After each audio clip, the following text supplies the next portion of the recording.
eh.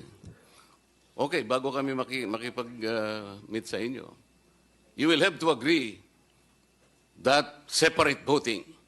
Ganun po palagang nangyayari. Ito po ang nangyayari. Ako po matagal na sa Congress.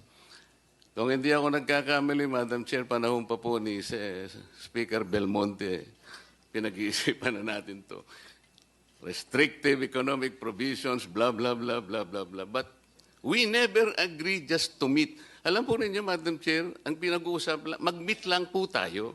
Tsaka na po natin pag-uusapan kung yung 3/4 is voting separately or not. Pero, yes, Madam Chair. Pero Yes, wala I po think tayo. Tama observation ni Attorney Marcoleta. To amend the Constitution through a Constituent Assembly, the House cannot force it. Ganun lang po yun, as simple as that. So therefore, No one is forcing, Senator. precisely, no complaint kasi we are two autonomous bodies. Ayaw nung isa makimit sa Constituent Assembly. The complaint arises from the fact that you do not want to meet with us.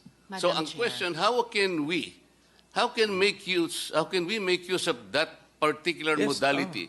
It is the first modality. Yes, that means that the present composition of both houses cannot avail of that mode kasi ayaw nga nung isang house makimit. So, ano na po yan? That's a political question, gamitin sa issues sa election. Pero our problem with the PI is yun na nga. Therefore, we suspected some politicians to be behind the PI because ang tinutumbok ng People's Initiative is the procedure sa Constituent Assembly. That's And right.